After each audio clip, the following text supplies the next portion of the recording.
네, 세상을 움직이는 경제 이야기입니다. 여러분의 경제 시야를 세계로 확 넓혀드릴 월드 이코노미 시간입니다. 오늘도 두 분 스튜디오에 모셨습니다. IS의 경제연구소의 차영주 소장님 자리에 나와 계십니다. 어서 오십시오. 예, 안녕하십니까. 한양대학교 경제금융대학의 이정환 교수님입니다. 어서 오세요. 예, 안녕하십니까. 지금 두 분 아시다시피 라디오 청취율 조사 기간이잖아요. 02로 오는 전화 받아보신 분 혹시 있으신가요? 받아보고 싶습니다. 저도 생생경제를 이야기하려고 스탠바이를 하고 있었는데 네. 전화가 안 오네요, 저는.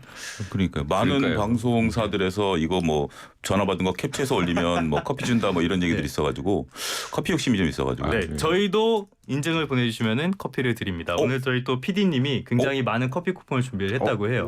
네, 그러니까 이렇게 사비로 하신 거 아닙니까? 사비로. 네, 사비는 아니랍니다. 그냥 단호하게 고개를 졌네요. 이렇게 02로 오늘 전화 받으시면은 조태현의 생생경제 말씀해 주셨으면 좋겠습니다. 0404번 쓰시는 분 출근길에 듣는 생생정보통 상식도 쌓고 좋네요. 저희 생생경제인데 이쪽으로 문자를 보내신 걸 보면은 뭐 모르고 보내신 것 같지는 않고요. 0707번 쓰시는 분 두 분이 형제신가? 번호가 비슷하네. 쉽고 재밌게 출제해 주셔서 감사합니다. 아이들 시험도 이랬으면 좋겠다 말씀을 해주셨죠. 이런 식으로 시험이 나면은 변별력이 전혀 없을 것 같습니다. 아무튼 이제 본격적인 이야기로 들어가 보도록 하겠습니다. 오늘은 어떻게 보면은 트럼프 스페셜, 트럼프 특집 방송으로 준비가 된 것 같습니다.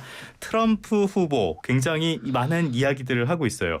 대선 전에 기준금리를 내려서는 안 된다. 아니 자기가 뭔데 이런 얘기를 해? 아무튼 이 얘기 어떻게 들으셨습니까, 소장님? 그러니까 이게 핵심이라는 거죠. 지금 네. 금리 인하가 대선을 좌우할 수 있는 폭발력이 핵심. 있다라고 네. 우리가 이해를 해야 될 것 같습니다. 지금 이제 트럼프 후보라고 지칭하겠습니다. 예. 전 대통령 입장에서 본다라면 지금 이제 나름대로 좀 총격 사건 이후에 분위기 승기를 좀 잡았다라는 분위기가 그렇죠. 좀 예. 있죠. 정말 AP통신 기자가 정말 역사에 남을 만한 사진 하나 찍은 것으로 모든 것이 판이 바뀌었다 이러면서 얘기가 나옵니다. 근데 이분이 지금 한 얘기를 보게 된다라면 더 이걸 강화하는 입장에서 보면 금리를 내려서는 안 된다라고 하는 거죠. 지금 어떻게 보면 월가라든지 많은 분들이 금리를 내려야 된다라고 네. 지금 얘기를 하고 있는데 여기에 반하는 얘기를 하는 거죠. 그래서 결국 금리를 내리면 누구한테 유리하겠느냐라고 봤을 때는 여당한테 유리할 수밖에 없다. 뭐 바이든 쪽에서 그러니까 바이든 네. 그게 이게 과거의 이제 사례를 통해서 우리가 보게 된다라면 선거에서 금리 인하 기간에는 여당이 이겼어요. 네. 그리고 금리 인상기라든지 금리가 인하하지 않았을 때 야당이 이겼습니다. 그럴 그러니까 트럼프한테 수밖에 없죠. 유리했었던 네. 거죠. 그렇기 때문에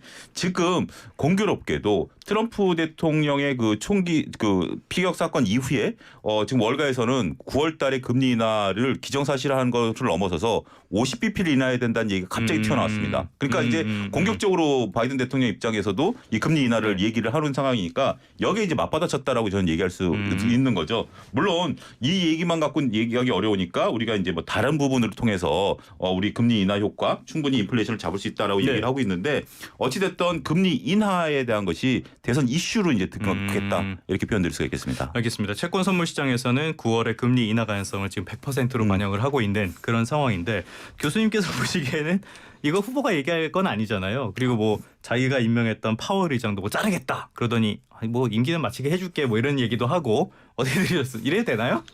일단 사실 중앙은행은 인플레이션을 잡는 것을 목적으로 하기 때문에 그 굉장히 독립성이 중요하고요. 왜냐하면 정부는 돈을 쓰려고 합니다. 예. 정치권들은 이거 돈을 써가지고 표를 얻으면 가장 좋은데. 그럼요. 근데 네. 이제 중앙은행이라는 것은 그런 흔히 말하는 정치적 결정에 따라서 인플레이션이 생기는 것들을 막고자 하는 독립성이 가장 중요하고요. 그건 법적으로 다 보장돼 있는 거잖아요. 예, 그렇죠. 네. 이제 금리 그 원칙적으로 모든 교과서를 봐도 중앙은행의 독립성에 대해서는 늘 진지하게 얘기합니다. 왜냐하면 이 정치적인 어떤 재정 정책하고 통화 정책이 같이 가게 되면 이게 또 위험한 시한폭탄처럼 인플레이션 그렇죠, 계속되고 그렇죠. 네. 국민 삶과 단기간은 좋지만 국민의 삶을 피폐하게 하고 파퓰리즘적으로 가는 경향들이 있어서 그게 굉장히 막고 있다라고 아마 보시면 될 것 같고요. 근데 이제 사실은 아까 말씀하신 것처럼 파월 의장이 좀 내리게 된다라면은 트럼프 그러니까 전 대통령의 선거가 좀 불리해지니까 이게 두 가지 시그널인데 일단은 자산 시장에서 좋아할 거다라는 게 하나가 있고 왜냐하면 이제 개인의 연금이 미국은 아무래도 주식 시장에 많이 물려 있기 때문에 네. 그리고 채권 역시 금리가 떨어지게 되면은 가격이 올라가거든요. 뭐 그렇죠. 그러니까 가치가 네. 올라가는 그런 방향이 있고 사실 이제 그 바이든 행정부에 대해서 비판하는 것이 인플레이션이 너무 높았다라는 거를 하거든요. 이제 어떻게 보면은 금리를 낮추게 되면은 이것이 끝났다 종결됐다라는 그렇죠. 네. 어떻게 보면 시사점을 줄 수가 있기 때문에 바이든도 캠페인 할 때 이제 인플레이션 끝이다라고 자꾸 얘기를 하면서 우리가 경제가 잘 됐다라고 할 수 있는 이런 근거들 사실 네. 고용 같은 측면은 좋아서 나쁘지 않은데 이제 인플레이션 때문에 너무 생활이 힘들어지고 물가 상승 대비 임금이 못 쫓아가는 이런 현상들이 계속 발생하니까 이런 문제들이 생겼으니까 뭐 두 가지 차원에서 정치적인 안전대가 될 수가 있어서 트럼프가 이런 얘기를 한다라고 아마 이해하시면 될 것 같습니다. 뭐 항상 선을 넘는 분이고 존재 자체가 선을 넘는 것 같지도 같은 느낌도 들지만 이번에 또 선을 좀 넘고 시작을 했고요. 제이미 다이먼 JP 모건 체이스 CEO를 재무부 장관으로 고려할 것이다. 월가의 제왕이라고 불리는 분이죠. 어떤 인물입니까? 일단 제이미 다이먼 이제 CEO는 흔히 말해서 금융위기랑 예. 뭐 아까 이제 SVB 사태 같은 것들 거치면서 월가 약간 소호자 느낌도 가진 이런 그런 JP 모건의 CEO라고 보시면 될 것 같고요. 상당히 오래 했어요. 20년 이상 맞아요. 예. JP 모건 CEO를 하면서 그 말 어떤 얘기냐면 금융위기 기간에도 안 잘렸다. 그 안 네. 잘리고 오히려 베어스탄스라든지 체이스뱅크 같은 것들을 인수하면서 굉장히 덩치를 키우고 주가를 뭐 그 JP모건 체이스 주가를 700% 이상 올렸다라는 어떤 경이적인 성적을 보이고 있다라고 보시면 될 것 전 같습니다. 이분 태어날 때부터 CEO인 줄 알았어요. 항상 그렇게. CEO라서. 항상 CEO시라. 그러니까 우리가 저희 뉴스 볼 때 늘 CEO라 그런 경력이 있고요. 정치적인 면을 봤을 때는 원래는 민주당 정권, 오바마 정권하고 좀 가이트는 재무장관 설이 오를 정도로 어떻게 보면 오바마 정권에 대해서 이야기를 하지만 물론 비판하는 것도 있습니다. 뭐 이게 보조금 너무 많이 지급하면 안 된다는 비판하는 점도 있고요. 근데 이제 2016년에 트럼프가 이제 대선을 꾸리게 되니까 이쪽으로 어떤 경제위원, 그러니까 자문위원 쪽으로 이렇게 나가게 되거든요. 인연이 생겼네요. 인연이 생기고 그 다음에 흔히 말하는 미국의 법인세를 깎아준 중요한 법안.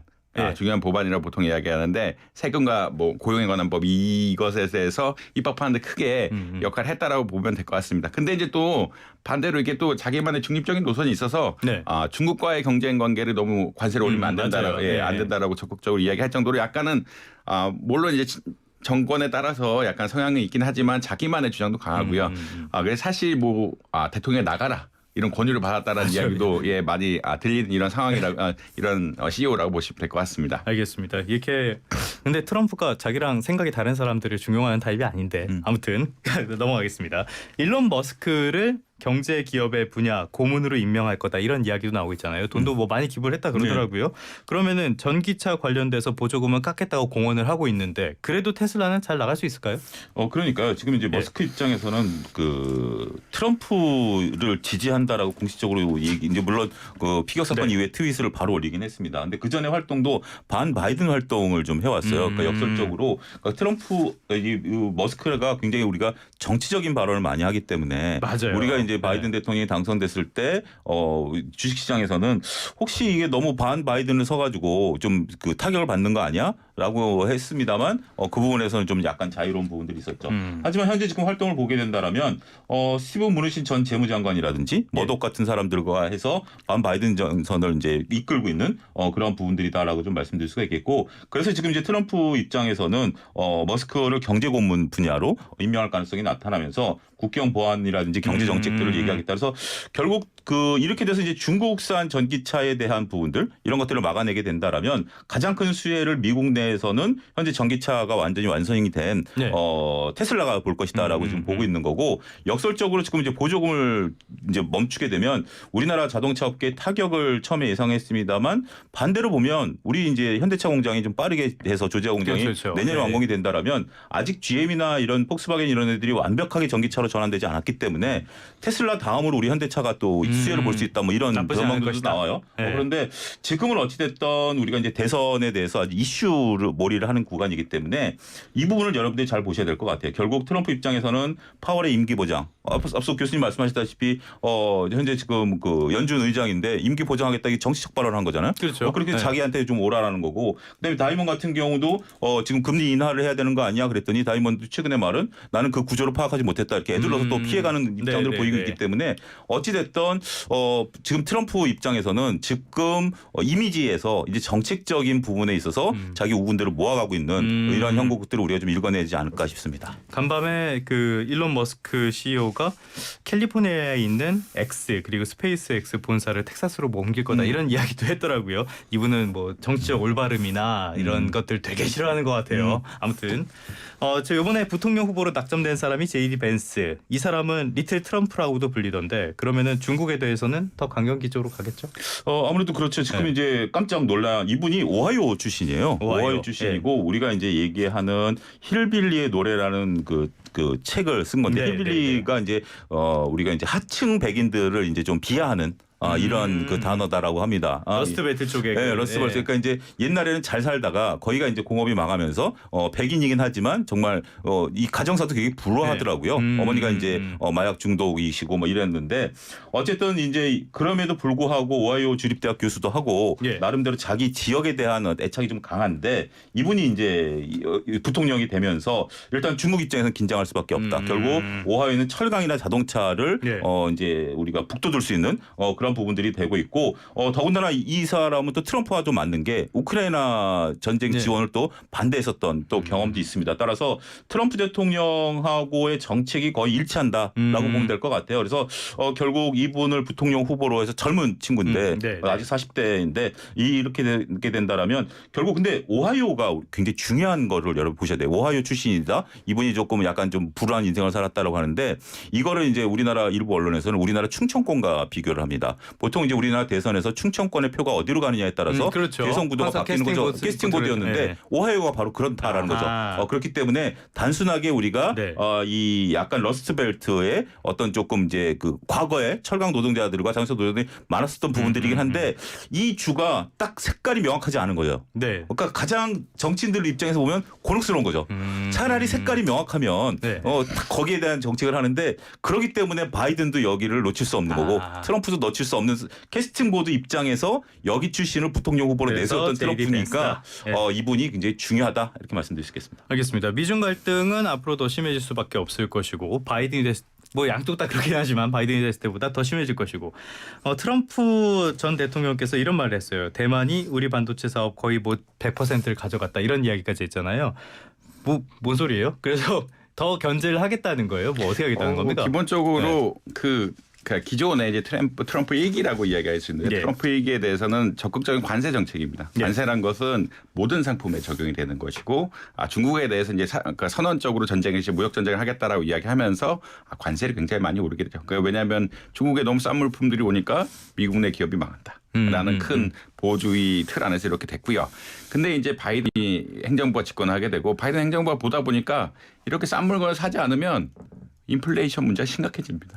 그리고 이제 워낙 미국과 중국 간의 교역 관계가 이미 서로 탱글돼 버려 그러니까 붙어 있기 때문에 이걸 함부로 끊을 수가 없다라고 얘기해서 바이든 대통령이 하는 것은 작은 마당 높은 울타리 정책이라고 하는 반도체, 양자 그다음에 바이오 뭐 이런 특수 분야에 대해서 어떻게 보자라면 그러니까 전기차 이런 분야까지 특수 분야에 대해서 높은 벽을 세우자라는 그런 이야기를 보이고 있고요.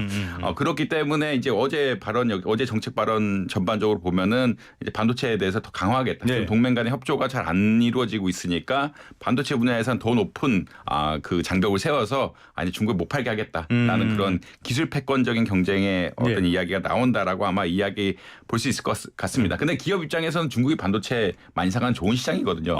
거기서 중간재를 다 사와서 거기서 만들어서 파니까. 그러니까요. 이게 그렇기 때문에 이게 기업 입장에서 굉장히 안 좋은 뉴스죠. 자꾸 벽을 올려가지고 수출 못하게 막겠다라는 그런 입장을 보이고 있기 때문에 주가가 급락하 물론 이제 테크주들이 많이 올라가지고 좀 급락한 것도 있고요. 조정받을 때가 되긴 했죠. 조정받을 때 너무 많이 올라가고 뭐 조정해봐 딴 다우존스 어제 올라갔는데 다우존스로 간 거 아니냐 뭐 이런 이야기들이 나오고 있긴 한데 그렇기 때문에 이제 뭐 대만 역시 마찬가지. 대만 역시 미국 내 반도체를 짓는 것이 많고 대만은 또 중국과의 관계가 그러니까 아예 또 벽이 쳐진 관계도 아니고 예전에 FDI 흐름 같은 것도 보면은 굉장히 많이 투자했거든요. 그렇죠. 결국은 상관관계 정치할 때도 보면 선거가 이제 친중파가 되거나 뭐 친미파가 되고 왔다 갔다 하는 이런 국가들이기 때문에 그리고 굉장히 억제를 하는 이런 분야다. 근데 이 트렌드는 아마 바뀌지 않을 거다. 그러니까 이제 그렇지만 트럼프 행정부가 들면서 결국 적극적인 관세를 아예 다 올릴 것이냐.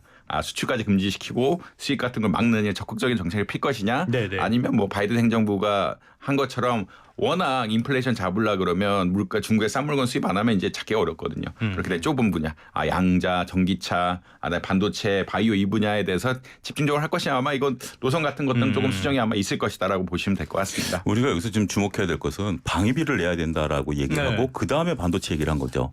그러면 전 트럼프 대통령도 우리나라한테 지금 우리나라가 한미 그 방위비를 한 1조 5천억 정도 내고 있거든요 매년. 이걸 5조를 내라고 그랬었어요. 5조를 내라고 그래서 문재인 대통령 때 그 문재인 대통령하고 이제 서로 하면서 우리는 이제 동북아 안보를 얘기해가지고 결국 이제 이 트럼프 임기 끝까지 끌고 가가지고 1조로 막아낸 경험이 있거든요. 네네네. 근데 이제 트럼프 대통령이 된다라면 또 이제 얘기를 하겠죠. 하겠죠 분명히. 예. 그 일환으로도 우리는 생각해야 된다라는 거죠. 어차피 지금 이제 대만 같은 경우 지금 이제 중국과의 그 군사적 갈등도 굉장히 심해지지 않았습니까? 그런 부분들에 있어서는 나름대로 어떻게 보면 첫 번째 대통령이었을 때는 좀 경험이 미숙했다라고 치면 그렇다면 이제는 뭐 여러 가지 다 검토할 거 아닙니까? 그래서 지금 아까 우리가 그 벤슨 상원의원이 우크라이나 전쟁을 반대했다라는 것들 이러면서 지금 전반적으로 앞으로 자국들에 대한 방위에 대한 어떤 그런 것들을 선제적으로 저는 때렸다. 네. 그러니까 결국 대만도 방위비 분담을 해야 되고 결국 우리한테도 이 칼날은 들어올 거라고 저는 봅니다. 그래서 그런 부분들에 대해서는 우리가 단순하게 이제 다른 경제적인 부분들보다도 트럼프가 갖고 올 여러 가지 이제 사회적 비용 이런 것도 고려해야 되지 않을까 네. 싶습니다. 알겠습니다. 타이완에서는 바로 낼 수 있다. 이렇게 약간 이렇게 굽히고 들어오더라고요. 워낙 뭐 말이 안 통하는 분이라서 그런지. 네. 아무튼간에 관세 얘기해 주셨으니까 관세를 하게 되면은 결국에는 뭐 당장은 뭐 지들끼리는 좋을지 몰라도 말이 좀 심하게 나왔다. 아무튼 자기들끼리 좋을지 몰라도 결국에는 미국에 굉장히 큰 부담이 될 것이고 전 세계에도 부담이 될 것이다라고 하는 게 대체적인 시각이잖아요. 동의하십니까? 사실 뭐 아까 말씀드린 것처럼 미중 관계가 너무 이미 교역이 얽혀 있습니다. 교역이 네. 얽혀 있고 미국에서 이제 그 많은 사용한 소비하는 싼 제품들이 다 중국에서 오기 때문에 거기를 막는다는 것은 인플레이션 압력을 높일 수밖에 그렇죠, 없는 그렇죠. 이런 구조라고 네. 이야기할 수 있겠고요. 두 번째로는 중국 역시 이제 우회 전략을 핀다라고 보통 이야기하고 있거든요. 우회 전략을 핀다는 건 어떤 거냐면 멕시코랑 뭐 미국은 사실 나프타 때문에 그렇죠, 그렇죠. 네. 굉장히 교역이 활발한데 2차 전지마저도 그쪽에 공장을 짓거나 전기차도 전기차 물론 팔진 않지만 그걸로 자꾸 베이스를 이전해 가지고 중국 기업의 물건을 팔 수 있게끔 하는 이런 구조로 자꾸 가고 있다. 그러니까 네. 이제 관세를 올리게 되면 프롬프가 관세를 올리게 된다면 중국에 직접 수입하는 것은 막을 수 있겠지만 또 우회해서 수출하는 방법들도 있고 그리고 미국 그 관세를 올리게 되면 아무래도 이제 저렴한 물건들 사기가 너무너무 관세 100% 오른다는 2배로 올린다는 그렇죠. 이야기인데 그게 힘들어지면서 물가 상승 압력이 있고 물가 상승 압력이 있으면 금리를 못 내리게 되고 금리를 못 내리게 되면 또 경제가 어려워지는 이런 악순환으로 갈 수 있다라는 그런 의견들도 있다라고 아마 보시면 될 것 같습니다. 이게 우리가 관세가 단순하게 자동차, 컴퓨터 이런 걸 생각하시는 것보다 여러분들 1,000원 주고 사던 볼펜을 1,200원 주고 사야 되고요. 그 인형 뽑기 오락실에 있는 거 그것도 다 중국산이에요. 중국산이고 그다음에 미국은 화장지 공장이 없잖아요. 예. 그러니까 화장지 같은 경우 뭐 얼마 하는지 모르겠지만 10,000원 주고 샀던 것들을 화장지를 12,000원 주고 이게 쌓이면 이 방송 들으시는 주부분들 입장에서 오면 100원, 200원 올라간 게 뭐 장바구니 물가가 확 올라가는 거 아니겠습니까? 결국 이 부분에 대해서는 저 관세 정책에 대해서는 예. 물론 그렇다고 워낙 싸기 때문에 그런 부분들이 있긴 하겠습니다만 서로 양날의 검이 될 수도 있다 이렇게 말씀드릴 수 있겠죠. 사실은 뭐 중국의 GDP도 굉장히 타격을 많이 받을 것이다. 2.5%포인트까지 하락할 수 있다. 이런 얘기도 나오고 있지만 미국도 만만치 않은 타격을 받긴 할 테니까. 근데 어쨌든 중국으로서는 지금 경제 상황 굉장히 안 좋은 상황에서 뭔가 대비책이 있기는 있어야 될 거 아니에요. 중국은 어떻게 준비하고 있습니까? 중국은 뭐 지금 결국은 이제 결국 오늘 그러니까 시진핑 역시 굉장히 지금 경제 성장률이 안 좋기 때문에 어떤 방안을 내려고 하기는 한다라고 보시면 될 것 같습니다. 특히나 반도체 분야라든지 AI 분야에 있어서 굉장히 방안을 내놔라라고 이야기하고 있는데 아무래도 기술적인 측면 결국 이런 혁신 산업들은 R&D나 지식 교류가 중요한데 이런 부분에 좀 밀리고 있는 것들이 사실이다. 근데 최근에 뭐 칭화대라든지 이런 데에서 굉장히 기술자들 많이 모으고 월급 많이 주기 월급 많이 주기 시작했다라고 이야기하거든요. 그거는 어느 순간이 되면은 결실이 나오게 됩니다. 그러니까 아무리 봐도 많이 모아놓고 연구를 많이 하게 되면은 그리고 정부가 그러니까 무한으로 자원을 제공해 주게 되면은 잘하는 친구들이 이끌어갈 수밖에 없는 구조라서 결국에는 결론이 나오겠죠. 뭔가 성과가 나오겠죠. 그러니까 장기적으로는 어떻게 보면 더 나을 수도 있는 거야. 지금은 미국에서 어떻게 보면 수입해와 쓰는 건데 장기적으로는 더 나은 결론을 내릴 수도 있다. 그렇지만 단기적으로는 무지 힘들다라고 아마 이해하시면 되지 않을까 생각을 하고 있습니다. 그러면 우리 같은 경우에는 항상 이 고래 사이에 껴있는 새우로서 의도 등 터지는 거 아니에요? 그렇죠. 지금 이제 우리나라 경제 구조를 놓고 본다라면 아직까지는 중국 의존도가 좀 높죠. 그렇죠. 탈중국을 하고 있습니다. 이제 변화기적인 과정인데 이게 이제 자연스럽게 이제 결국 중국과 우리가 이제 겹치는 부분들. 우리도 처음에 원래 우리나라가 경제 성장했던 것이 이제 일본에 기대서 성장했었던 부분들이 네. 있거든요.